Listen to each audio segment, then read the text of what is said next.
Mzungumzie Yesu manuweyo eweche mowe muma aliyezungumza katika yale yaliyoandikwa katika Biblia. Koro weche mandika muma ka. Sasa yale mambo yaliyoandikwa kwenye Biblia jolemo ok dwar. Watu wa madhehebu hawayataki. To ka gidwaro, lakini kama wanayataka, ipani Yesu pogore. Unafikiri Yesu anagawanyika? Ipani Yesu notho e msalaba cha. Unafikiri yule Yesu aliyekufa katika msalaba? Opogore ni Yesu majogi yani tindo chako watu kaka na wache. Unafikiri kwa sasa hivi anaweza kaa anazungumza tofauti na alivyozungumza zamani ile? Okay, kama ano? Haiwezi kuwa hivyo. Charlie adwet machine. Charlie, ndugu Charlie, sogea karibu. Ero kama na yenya. Iwi ndio. Unasikia? Mumaka. Katika Biblia hapa kuwasome. Tunaposoma kwa somo weche wa. Hatusomi mambo yetu. Wasomo weche banondiki. Tunasoma yale yaliyoandikwa. Efeso ariyo weta pango chiko. Katika Waefeso 2:19. Dayalo mora mora. Mhubiri yeyote. Dayalo mora mora. Mhubiri yeyote. Kanika. Kama yuko hapa. Konya winjo ka ibi elmu na mumbi. Nisaidie kusikia hapa na ufunue Biblia yako. Ibele la mumbi. Na wewe funua tu Biblia yako. So. Basi do Efeso ariyo weta pango chiko. Efeso 2:19. Emomiyo koro ok unwelo kata jodak. Emomiyo koro ok unwelo kata jodak, to une oganda achiel gi jo-Nyasaye kendo un jood Nyasaye. Un bende osegeru ewi mise mane joote kod jolwach moa kuom Nyasaye oseketo. Ogeru ewi mise mane joote kod jolwach moa kuom Nyasaye oketo. Ogeru ewi mise. Tumejengwa juu ya msingi mane joote kod jolwach Nyasaye oketo. Ambayo iliwekwa na mitume na manabii. Mise madiketo no. Msingi huu walioweka ne ok en mise moketi ewi od lamo moger. Ilikuwa ni misingi ambayo haikuwekwa juu ya nyumba za ibada zilizojengwa kwa mikono. Od lamo moger noriembe joote. Nyumba ya ibada ya kujengwa walifukuzamo mitume. Jo-Israel noger ot achiel ni hekalu. Waisraeli walijengewa nyumba moja iliyoitwa hekalu. To odno noriembgi. Na kwenye hekalu hapo walifukuzwa. Odno noriembgi e ndiko mar joote. Hiyo nyumba walifukuzwa katika maandiko yaliyoko katika Matendo ya Mitume 22 fungu la 20 au uanze fungu la 17. 22:17. Ne odok Jerusalem kendo kane oyudo alemo hekalu mos. Ne adok Jerusalem kendo kane oyudo alemo hekalu ayudo bang' ne otera mi aneno ruoth e fweny kawachona ni oneno ruoth e fweny ruoth kore ni ya reti iya Jerusalem piyo piyo. Reti iya Jerusalem ka piyo piyo. Why uondoke hapa Jerusalem? Nikech joma odak ka ok nyal yie weche ma iwacho kuoma. Nikech joma odak ka ok nyal yie weche ma iwacho kuoma. Kwa sababu wakazi wa eneo hilo hawawezi wakakubali yale uyashuhudiayo juu yao. Joma odak ka hekalu ka. Watu wanaoishi hapa Karuni. Jerusalem ka. Wanaoishi hapa Yerusalemu. Hawawezi wakaamini yale unayoyashuhudia juu yangu. Matendo ya Mitume 21 fungu la 27. Kane ndalo abiriyo mag pwodhruok chiegni rumo, Jo-Yahudi moko moa e piny Asia noneno Paulo e hekalu. Ne githuo ji duto kode mi gimake ka gikok niya, Jo-Israel konywauru. Maeri e ng'at mawuotho kuonde duto kapuonjo ji mondo obed mamon gi ogandawa mar Israel gi chik Musa kod hekaluni. Na hii hekalu. To koro sani osekelo koda joma ok Jo-Yahudi e hekalu mi odwanyo kama lerni. Sasa nakuuliza, Kristo hekalu. Ikiwa Wakristo wanafukuzwa hekaluni, Mtume Paulo anafukuzwa hekaluni. Unajua ni kwa sababu gani anafukuzwa? Anafukuzwa kwa sababu anafundisha lile neno alilofundisha Yesu. Na Yesu alisema hivi katika Luka 9 fungu la 23. Kwa sababu gani nakwambia hivi? Watu wanaomwabudu Mungu, wanaofundisha neno la Mungu wakati huu hawafundishi neno la Yesu. Wanafundisha habari juu ya madhehebu yao. Kila dhehebu kwamba kila namna ya ibada puonjo kaka jalebi okone, wanafundisha kulingana na kiongozi wake alivyomfundisha. Sasa hata nisipokutajia majina yao, lakini wewe mwenyewe unayajua. Kama mfano, ujue kwamba kuna walejo, ujue kwamba kuna roho msalaba, ujue kwamba kuna wapentekosti, ujue kwamba kuna SDA, ujue kwamba kuna Katoliki. Lakini kama vile hivi vitu vipo, je, wamejenga waumini wao juu ya mafundisho ya Yesu Kristo? Je, wamejenga waumini wao juu ya mafundisho ya mitume? Mafundisho ya mitume ndio sababu ya Paulo kufukuzwa hekaluni.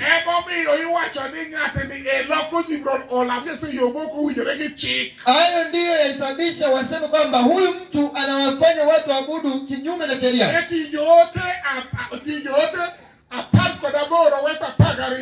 Katika Matendo ya Mitume 18:12, msingi ule ambao watu walijengwa, wamejengwa katika msingi mwingine ambao si ule uliohimizwa na Biblia. Ndio maana hata kama unaabudu, acha kuabudu kijinga, abudu kwa hekima ambayo inasema na Biblia, ambayo Biblia imehimiza. Acha kuabudu katika mtindo mmoja pendekezwa na Biblia. Sawa. Biblia inasema hivi, kwamba Wayahudi walijenga hekalu. Biblia inasema Wayahudi walifanya tohara. Biblia inasema Wayahudi walikuwa na haki ya kula. Biblia inasema Wayahudi walikuwa wanavaa nguo za ibada. Biblia inasema Wayahudi wanatoa fungu moja la kumi. Biblia inasema, lakini nataka kuambia Yesu anapokuja katika Wayahudi akawafundisha ibada nyingine. Hiyo ibada nyingine ndio iliyoleta mauti yake. Na wauliza wahubiri, mnajua kwamba Yesu alitambulisha ibada nyingine tofauti na ile iliyokuwa inaendelea? Je, mhubiri wako amekwisha kufundisha hivyo? Au yeye anakuhimizia Sabato, anakuhimizia nguo ya ibada, anakuhimizia majengo ya kuabudia, alafu anakuhimizia kwa jina la Yesu Kristo? Kwa nini asikuhimizie kwa majina ya Wayahudi? Kwa sababu ni Wayahudi ndio waliotendewa hayo. Lakini Yesu alipokuja kwa Wayahudi hao, akafundisha mafundisho mengine, kiasi kwamba kama wanarudi kutembea naye hekaluni, tukasikia alichokiongea kule. Kabla kusikia hapo, tusikie kwamba Matendo ya Mitume yanasemaje. Tokane kaliodo ko ruodha kaya, Jaudi nochokore mi omwomore kuom Paulo motere bura. Mi gidonjone ka giwacho niya, ng'atni loko ji mondo olam Nyasaye ma ok owinjore gi chik. Soma Kiswahili. 18:12. Anasema, lakini wakati Galio alipokuwa mkuu wa mkoa wa Akaya, Wayahudi walimvamia Paulo kwa pamoja na kumpeleka mahakamani. Wakasema, tunamshtaki mtu huyu kwa sababu ya kuwashawishi watu wamwabudu Mungu kwa namna inayopingana na sheria.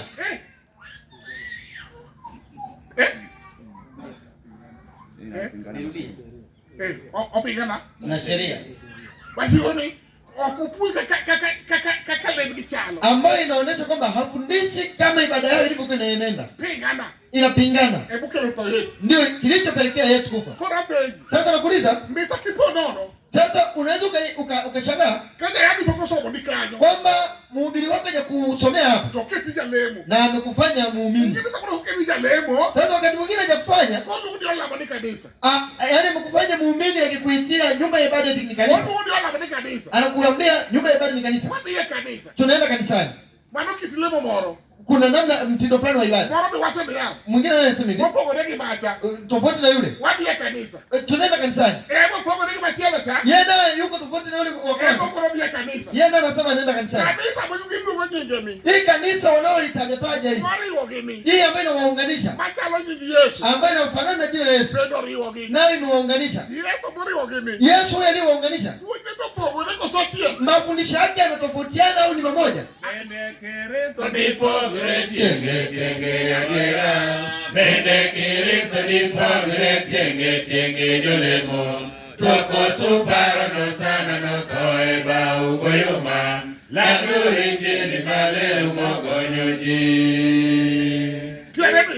Maana yake ni kwamba tukizungumza juu ya Yesu Kristo hatawajiki. Unafundishwa kuining'iniza shingoni. Huko amefundishwa usimsalimie. Huko amesema kwamba watu wapumzike siku ya Jumamosi. Wengine mwambie Jumapili. Sio hiyo. Sio hiyo. Yesu afundisha neno moja, sauti moja, imani moja, umoja. Jinsi tunavyosali hatuongezi chochote, kwa sababu tumetoka katika Biblia. Samson mwana wa Daudi ulivyoisema hivyo ndio yenyewe. Tunavyofundisha mwana wa Rabati ndio yenyewe. Tunavyofundisha na Chara uone cha mwana wa Chara, hiyo ndio yenyewe. Hatuongezi, kwa sababu Biblia inasema mambo yaliyoandikwa katika Biblia ndio mambo yanayofaa kufundishwa. Na Biblia humu tuna misingi miwili. Msingi wa kwanza wa Wayahudi, msingi wa pili Yesu na ameleta.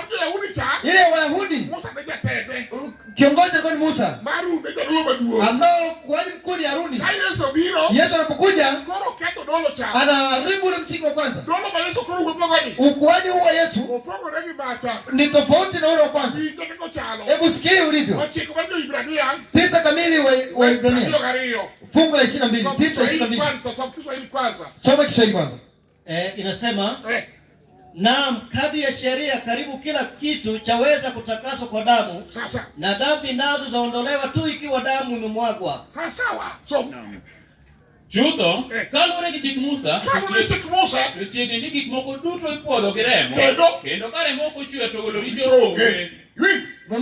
Maana kama kicheki Musa, kulingana na sheria ya Musa. To kama kicheki Yesu, lakini kulingana na sheria ya Yesu, nitaka bora hivi. Sonana kuna tofauti. Apina bali Yesu. Hebu nenda kwa Yesu. Apina hiyo. 7. Mara jo Ibrania. Wa Ibrania. Ndio gari. 22. Kwa maana Musa ndo kale ndo kuchie kwa richoge. Sasa ya Musa bila kuvuja damu hakuna ondoleo la dhambi. Lakini kwa Yesu Kristo basi kutokana tofauti hii Yesu amekuwa mdhamini wa agano lililo bora zaidi. Tena hao makuhani wengine walikuwa wengi kwa sababu walikufa na hawakuweza kuendelea na kazi yao. Mane momiyo singruok ma Yesu siro ber moloyo singruok machon. Na kuuliza huyu Yesu aliyosimamisha amena ni nzuri kuliko ile ya zamani. Na ile ya Musa damu inavuja ndio natakaswa. Yesu hiyo kwako ni ipi? Waibrania 10 8 mpaka 9. Ili utoke katika upuuzi wa ibada. Wewe ukiwa zini taratibu. Iba huko. Wewe kama ni muongo ni huko. Hata kumdanganya Yesu. Neno la Mungu aliyeumba ulimwengu. Nikwambie utakuja kushangaa kwamba kuna uzima mwingine. Unaona wewe ni mtu ambaye unaweza ukashikwa kama unavyomshika huyo rafiki. Wewe unaona ni mtu. Unafikiri huendi tena kwa mtu. Unafikiri hautokuwa tena. Ni kushangalia kwanza. Unaenda tena kuwepo. Nimeona na macho yangu. Mwenyezi Mungu aliponiita. Anaponipa kazi yake. Ilivyo. Siwezi kuambia mengi. Sina ya kuambia. Nakwambia tu hivi. Geuka uwe ufanyike mtoto wa Mungu. Sikiliza Biblia. Biblia mimi Mungu alinipa hivi. Hapa ndipo palipo na maneno yangu. Wameniombea, wamenifanyia kazi moto kuna waka kubwa. Mimi nikarudishwa kwa nguvu. Mpaka naenda sasa nimelazimishwa kuiangalia. Nimeiangalia kwa kulazimishwa. Na moto unawaka. Mwanga mkubwa. Kwamba hapo ndipo palipo na neno langu. Nikajiuliza hivi. Kumbe Mwenyezi Mungu anazungumza. Kumbe Mwenyezi Mungu yupo. Eti nikarudi kushangaa eti Mwenyezi Mungu yupo. Hivi nafikiri hapa nilipotea kiasi gani? Nilikuwa naamini kwamba Mungu yupo. Akiwa anazungumza na mimi. Sasa maneno yale aliyoniambia. Hata nisipokuambia. Nisikie yale ninayokuambia kwa Biblia. Mimi niliona makubwa. Nimeona vitu vya kutisha. Ambayo siwezi kuzungumzia wakati huu. Nikiwa nazungumza na wewe kwa njia ya Biblia. Sikiliza hayo. Lakini ukipenda kucheza, nenda kacheze kwenye piano. Nenda kacheze kwenye muziki. Ambapo ameachiwa shetani. Mimi nadhani mna TV. Ujaona wanawake wahuni walioning'iniza stadi. Wamepaka midomo yao. Amekunja nywele namna hii. Alafu eti ndio anamchezea Yesu. Alafu na kimini fulani kidogo. Hapa amepaacha wazi hivi mgongoni. Alafu wanaomwangalia wanasema, jamani, hivi si ndivyo wanavyomtukuza Mungu? Huyu anampenda Mungu. Hivi anavyocheza na hizo furaha za binadamu. Hivi anavyocheza hivi. Unasema ni mtu wa Mungu. Na anatafuta hela. Na anatafuta furaha za kidunia. Wanamweka kwa Yesu. Na kuuliza, nikwambie hivi, soma Yesu alipoleta agano jipya. Alafu nikwambie Yesu wakati ilivyo. Kundi ya Waebrania fungu la 8.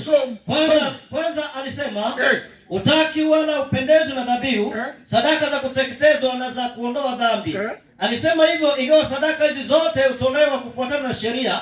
Kisha akasema, niko hapa Mungu, tayari kufanya matakwa yako. Hivyo Mungu alibatilisha dhabihu za zamani na mahali pake akaweka dhabihu nyingine moja. Wane ni mokwongo, Kristo nowacho niya, misengini gichiwo kata misengini miwang'o pep, misengini magolo richo, ne ok idwaro, bende ne ok imorgo. Kata obedo ni chik dwaro mondo timgi kamano. Teka nowacho niya, era Nyasaye, asebiro mondo atim dwaroni. Kamano Yesu Kristo ketho yo machon mar chiwo chiayo gi misango, to okelo yo manyien ma ng'ato tiyo ngimane owuon. Sasa nakuuliza hivi, ikiwa Yesu ameleta njia mpya, natoa maisha yangu mwenyewe. Mimi ndo natoa maisha yangu. Lakini ile ya zamani wanataka damu. Sasa nikuulize hivi, unajua ni kwa sababu gani damu inatoweka? Ambao Wayahudi wanashangaa damu inapotolewa. Ni kwa sababu ya maji yale ya Yohana. Yohana anapiga anatoa sauti kule nyikani. Anatoa sauti kule nyikani. Milango yote 12 ya Waisraeli wanamsikia kule nyikani. Alafu mtu anatoka nyumbani kwake, anaenda Yordani, anabatizwa huko. Uendi na chochote kile, uendi na hii mifugo. Unafikiri wewe unatoka Uganda? Mwingine ametoka Tanzania. Mwingine ametoka Uganda. Mwingine ametoka Chad. Mwingine ametoka Sudan. Mimi naongelea Afrika hapo kwanza. Wengine wamepanda tu kinachowarahisishia pale. Akifika kwa Yohana, anachoambiwa na Yohana anafanya. Sauti ya Yohana ilipokuwa inatoka, unafikiri kwamba yuko Makalda. Ukifika Makalda, unafikiri unakuta amesogea tu Gogo. Ukifika Gogo, unaisikia Homa Bay. Ukifika Homa Bay, wengine wanarudi, wengine wanaenda. Watu walienda mpaka kumfikia. remo. Sasa huulizi swala la damu. Bibi pia mimi neno. Wewe maji ndio unaona. Kwa Yohana ni koni ya. Na Yohana ni mjanja anasema hivi. Bibi bati muruoni. Hiki ninachowafanyia na maji. Bibi ngama chielo. Kuna mwingine Mabiro banga. ambaye anakuja nyuma yangu. Mali teko moloya. Aliye na nguvu kuliko ni mimi. Mali teko moloya. Aliye na nguvu kuliko mimi. Kama wote kujua tingo. Hata viatu vyake siwezi kuvibeba. Ero bro batizo huu. Yeye atakuja kuwabatizeni Roho malero. kwa Roho Mtakatifu Kwa maji. na kwa moto. Korojo ana. Sasa huyo ana Chako keto watba otako ka okede omyo ngama chielo. anachukua tena kijiti anapokeza mwingine. Maji so diko myo Yesu. Anapompokeza Yesu, Yesu koro kitiyo gi. Yesu sasa aende kutumia maji. Oko kitiyo gi remo. Aende kutumia damu. Waraka Yohana. Waraka wa Yohana. Mana gisi lako politie. Mimi nakwambia mabadiliko yaliyopo Moni ye lati Musa. ili utambue ukweli wa Musa Dogi lati Yesu. na mamlaka ya Yesu Kristo Kakagi chal. jinsi zilivyo, Mono kiki tuye ye lati Musa. ili usije ukafungwa kwa kule kwa Musa Gidolo ne. na ukweli wake, Nike kidolo machielo. kwa sababu ukweli mwingine Ochako biro. imekwisha kuja Na Yesu doke. ambao Yesu ndo ameleta. Ojo lemo puji kayo. Lakini watu wa madhehebu hawafundishi hapo, Yesu pujo kayo. hawawezi kufundisha hapo Yesu gejeru uni magi chieme. kwa sababu wamejenga nyumba ambazo kwa hizo hakuna. Gero ode. Akishajenga nyumba yake Onduko ni kanisa. analiita kanisa, Toketo chikani maglemo. ameweka sheria zake za ibada. Ikidi Wewe unapoenda mle Tiwuni dilemo. unafikiri unaenda kusali, Eto rie. yeye ni mjanja, Ogi tero neseni. yeye anajua umempelekea hela Nikiselu wachikile. kwa sababu unafuata taratibu zake za ibada. Oketi wafu evetari. Amekuweka mjengo kwa mambo mawili. Mokuogo. Kwanza Uluo ni okdi kanisa. amekuitia jengo kama kanisa. Mara riyo. Ya pili Ukodi kilamo Yesu. amekwambia wanamwabudu Yesu. Vetariyo gi. Haya mambo mawili Kinano higi. ukichunguza ndani yake, Ni wito higi. ukasikia ndani yake, Niwe wenga luchini. unamwacha huyo mtu siku hiyo hiyo, Nikikao lamo kanisa. kwa sababu nyumba ya ibada si kanisa. Gaito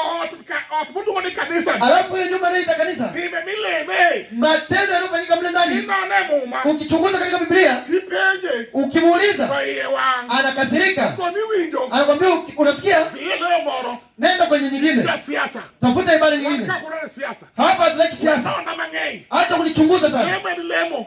Ibada ni ibada tu. Analemo kaka chuja do. Mimi na sali ninavyotaka. Koro nyingi Yesu mundu uko cha. Sasa sauti na jina la Yesu ndio liingia. Kwa iye.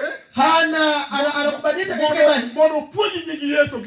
Ili akufundishe Puji Yesu. mafundisho ya Yesu Nyingi Yesu. na jina la Yesu. Obra soma pio sayomba. Nisomee haraka haraka. Joana waraka abitwe sautie. 5:6 waraka wa Yohana. Mombi dugi somna. Urudi usome Kaka kuro Yesu. jinsi ambavyo Yesu Ema puto. ndivyo anatakasa watu. Ema Joana sini bali chenga na mwenye sai. Ambaye Yohana ndiye anamshauri kwamba yule ndio mwana wa Mungu. Aondoe dhambi ya ulimwengu. Obra soma ni waraka. Soma hapo waraka. Yesu Kristo ndiye aliyekuja kwa maji ya ubatizo wake na kwa damu ya kifo chake. Very good. Hakuja kwa maji tu, bali kwa maji na kwa damu. Sawa. Naye Roho anashuhudia kwamba ni kweli, kwani Roho ni ukweli. Sawa, so mkazo mera.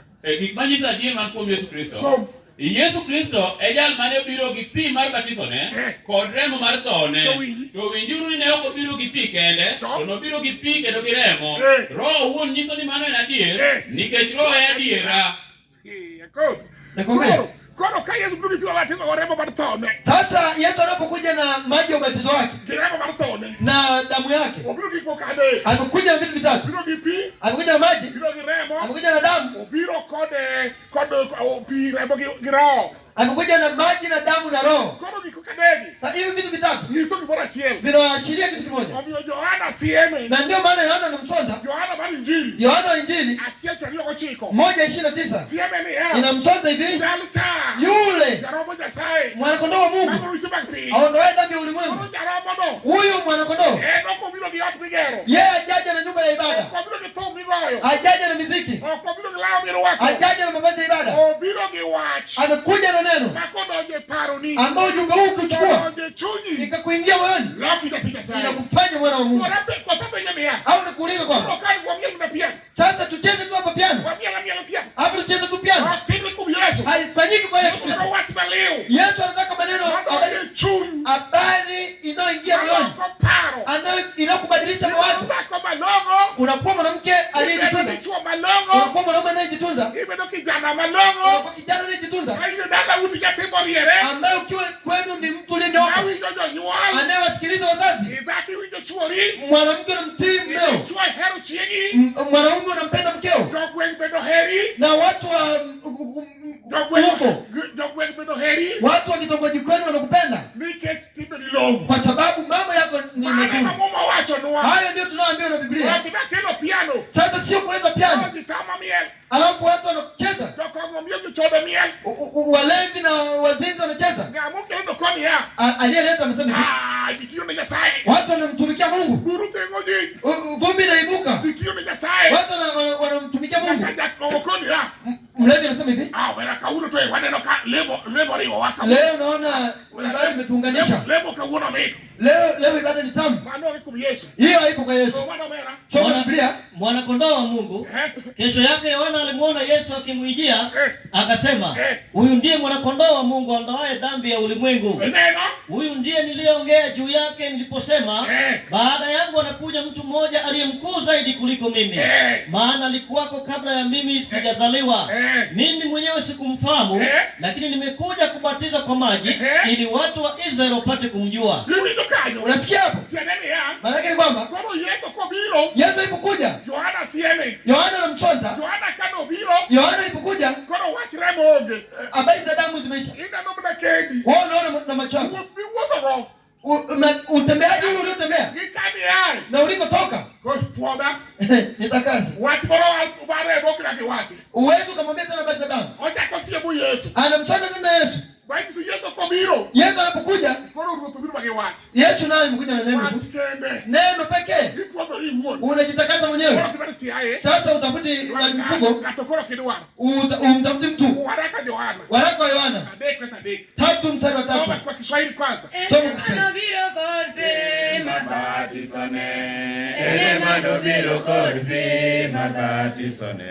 Tok pikende no biro kode me mochopo singro.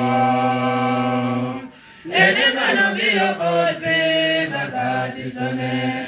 Ene mano biro kode magatisone. Tok pikende no biro kode me mochopo singro. Basi kila mtu aliye na tumaini hili katika Kristo ujiweka safi kama vile Kristo alivyo safi kabisa. Ng'ato ka ng'ato man gi geno ni kuom Kristo puodhore owuon mondo obed maler mana kaka Kristo bende ler. Unajitakasa mwenyewe kwa njia hii. Yakobo 1:21. Hiyo ndio njia kujitakasa. Sasa kama sivyo,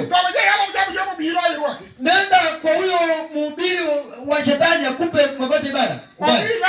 Nenda akupe mavazi ya ibada. Kato okori ni pesa. Au akutabirie hela. Mondo chiu ili utoe, mondo gweni ili ubarikiwe. Akoni ni ya. Nakwambia hivi, rafiki woni konyo. Hela utatoa kwa ajili ya kwamba unasaidia. Nyasaye gwedho ji. Mungu hubariki watu kwa mtich hiyo, kwa kazi unaifanya. Maisha yako safi ambayo inamtukuza Mungu, sio kwa njia ya hela. Wakikuta ni maskini, Mungu kubariki sio kwa njia ya vitu vingi vya ulimwengu, lakini anakubariki katika maisha yako. Amani ulionayo, fikra nzuri ulionayo, anahesabu kama baraka. Soma. Kwa hiyo tupilieni mbali mwenendo mchafu na tabia zote mbovu. Jiwekeni chini ya Mungu na kupokea lile neno lililopandwa mioyoni mwenu, ambalo laweza kuziokoa nafsi zenu. Momiyo uwituru gik mochido duto gitimbe maricho mogundho, boluru nyim Nyasaye kendo yie uru wach mane opidhi e chunyu, nikech en gi teko mar warou. Neno ndio lililo na nguvu ya kuokoa. Ndio maana tuambie hivi, katika utawala wa Yesu mambo ya wanyama hayatakuwepo. Hebu soma kule Isaya 11 ili tuone kwamba mamlaka yake atakujaje, ili utoke katika upuuzi, toka katika upuuzi wa madhehebu. Madhehebu yana upuuzi mwingi, lakini si neno la Mungu. Neno uzungumzwa ikiwa inaelekea nafsi za watu tu. bitir. Una lengo wewe mwenyewe. Maana kaka unadoyo uneloso ni. Vile ambavyo alikuwa anazungumza Samson mwana wa Doyo. Unabaki loso cha. Vile alivyozungumza mwana wa Rabaki. Akalek baganda nyo loso cha. Vile alivyozungumza Alex. Asalu nyo loso cha. Vile Asalo alivyozungumza. Asalu sati loso cha. Vile ambavyo Asalo baba Roy alivyozungumza. Maana mangeyo. Hiyo ndio unayojua. Ema wajiwo. Ndio tunayohimiza. Somo mera. Soma. Kutatokea chipukizi katika kisiki cha Yese. Tawi litachipua mizizini mwake. Roho ya Mwenyezi Mungu itakaa kwake, roho ya hekima na maarifa, roho ya shauri jema na nguvu, roho ya ujuzi na ya kumcha Mwenyezi Mungu. Lord makare manya kwa Jesse. Lord tino lo shalnadi. Bange nya kwa Jesse morono uogi, mana kabadi at malot. Roho maru Nyasaye no bikuome, en roho makelo rieko ng'eyo. Kendo mang'ado ni ji rieko, kendo miyo ji teko. Bende en roho mapuonjo ji luoro Nyasaye. Ok nong'ad bura mana nikech gima oneno, bende ok nochiw parone mana nikech gima owinjo, to nong'ad bura gi adiera gi joma odhier, kendo nochwak joma muol kaka owinjore. Abeji lo na pombe yuaki. Na kuuliza kwamba katika utawala huu kutakuwa na muziki. Isana mpanga kwa saboro. Isaya 24:8. Lote na pombe yuaki wawinjane. Kama kutakuwa na muziki tutasikia. Lote huyu ndio kore. Katika utawala wake huyo mwanaume. Yo ma. Kutoka katika upuuzi. Ngima nitie moshiko. Kuna uzima milele. Kikiwenga to mai. Usiache mtu akakunyang'anya. Sema dano. Ukisha kuwa mtu. Kiwengi kumaini. Usiache mwili wako kukunyang'anya uzima. Ukeni kama to. Mwili huu utapita. Wekete mafua. Acha kuiweka kijinga. Wewe hiyo kiwi. Iache kukupumbaza akili. Alafu na kuzuia kana kuishi na Mungu. Alafu kesho tu inaumwa. Kipocha. Ukishangaa hivi. Oti. Imezeeka. Sasa ndio uipanda na Mungu kama ropi. Unafikiri zamani nilikuwa naweza nikazungumza na nimeketi? Okuyute nguchikore. Kijana alikuwa ni imara na anarukaruka. Sasa lakini wakati huu naweza nikazungumza nimesimama. Naweza nikakaa mikechidalo kwa sababu ya siku. Lakini nataka nikwambie hivi. Nataka nikwambie hivi. Mungu aliyesababisha uwepo wako anakupenda sana. Acha kuchezea huo wakati. Usiache nafasi kupita. Soma. Mdundo wa vigoma umekoma, nderemo na vifijo vimetoweka, midundo ya vinubi vimekomeshwa. Nyiduonge nolimti bende ma umajo amor gono rum kendo thumbe ok noywagi. Obara sobna fwany aparga boro nisomee katika Ufunuo 18:22. Yesu kaje katika utawala wa Yesu. Kama uite tumberomo kama ilisikika muziki magogo na jofa podo ringo sando hao waachie wale ambao bado wanahangaishwa na miili mabodi kali rokte bale kaba hao ambao miili kile cheza hivi domore inamfurahisha. Ujaluwenye anaweza kaichezesha, ujaluwenye anaweza kaizungusha. Momo jona yako gewi anataka watu waone anavyoweza kuizungusha. Kwa Nyasaye ni kele eti na sehemu ya Mungu umeileta unaizungusha kwa watu au unaizungusha kwa Mungu. Ayawa jamani, kama kilamba berber si uabudu ambao hata inaleta wafadhali. Si usome Biblia. Hebu soma. Anasema sauti za vinubi za muziki, sauti za piga filimbi na tarumbeta hazitasikika tena ndani yako.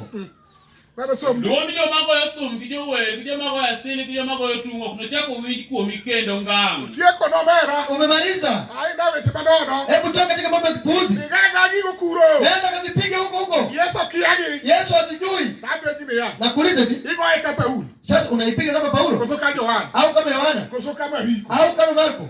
Ipati Mariko doka onge. Au unafikiri Marko alichukua kengele? Petro doka ogu. Petro akachukua ngoma. Akitibia Petro ati. Si ufanye aliyofanya Petro. Okay, obyo yote. Si ndio maana walituma mitume? Yote na ngoa. Maana ya mitume maana yake ni nini? Yote nini ya? Maana yake ni kwamba Mokelo report babe. yule ndiye aliyeleta habari njema. Hapo report mokelo ni. Sasa nakuuliza taarifa ile uliyopokea. Boa kujote Yesu. Ilitoka kwa mitume Yesu. Watu wawinjo watu kwa Yesu. Sisi tunasikia habari kutoka kwa Yesu. Kama mapuojo wa. Jinsi ambavyo Biblia itufundisha. Betmos. Tunakaa tulitulia. Tiko itwa. Katika masikio. Pima wani watu. Tunalishwa neno. Wodi sasa puojo wa. Isaya mwana wa sasa tufundisha. Wete matalo kaka. Ocheni mima puojo wa. Mungu kama kinaochea ndima tufundisheni. Unaona puojo wa. Asante mwana wa tufundishe. Unachar puojo wa. Mwana wa tufundisheni. Tuja saimeka. Watumishi wa Mungu wako hapa. wanatulisha na maneno yaliyo hai. Ukitaka kwenda uzimani, uzima wa milele, sikiliza Biblia. Usiposikiliza Biblia, umeshinda katika hukumu. Soma neno hili katika Wakorintho wa kwanza 4:6.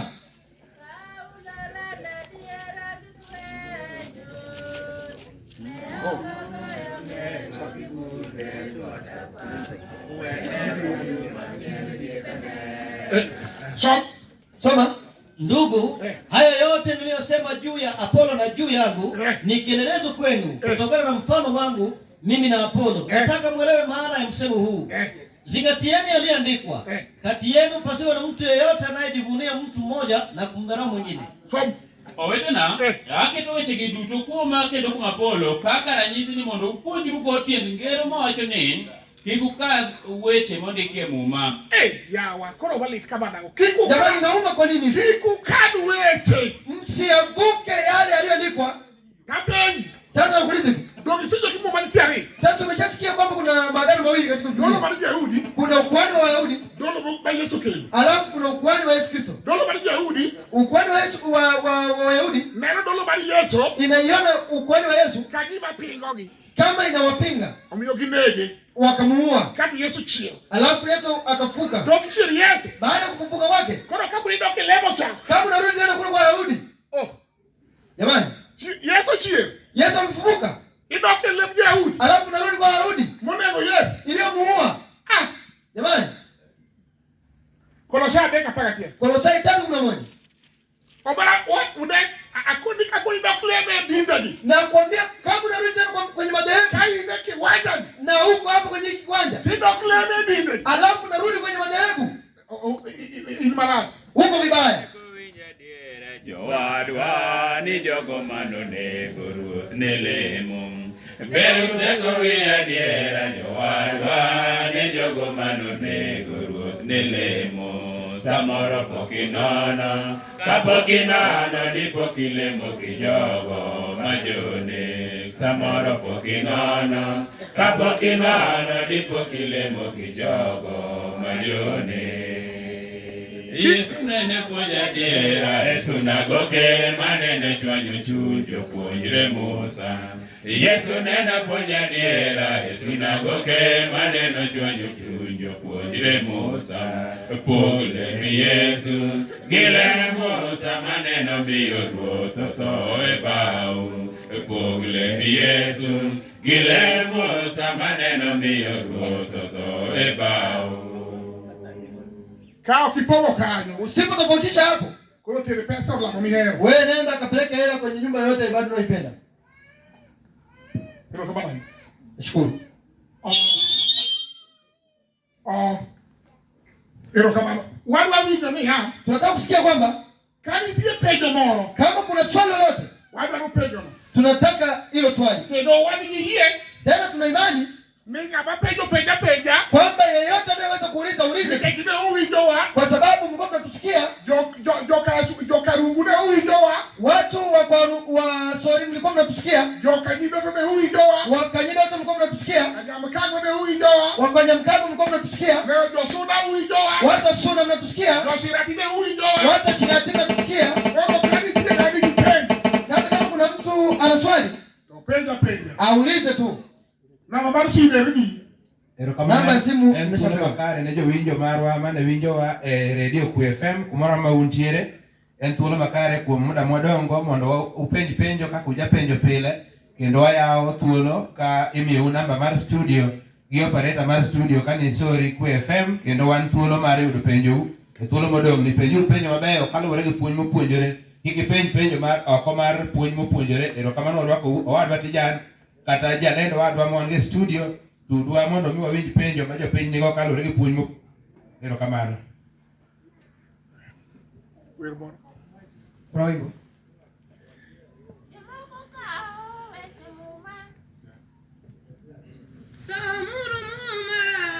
Samuru muma tetete, samuru muma machon, madonge bongo manye. Samuru muma tetete, samuru muma machon. manige gogo manye iseneno goweche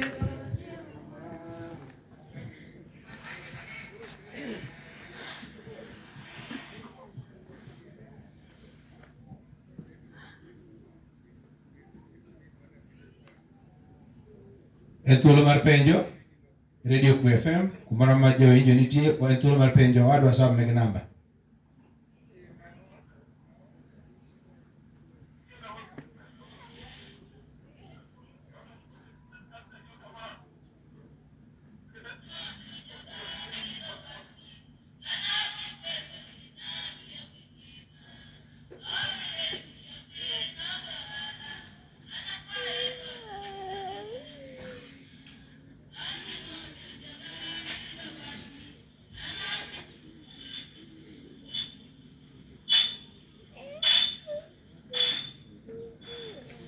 Robert, let me see. Benjamin.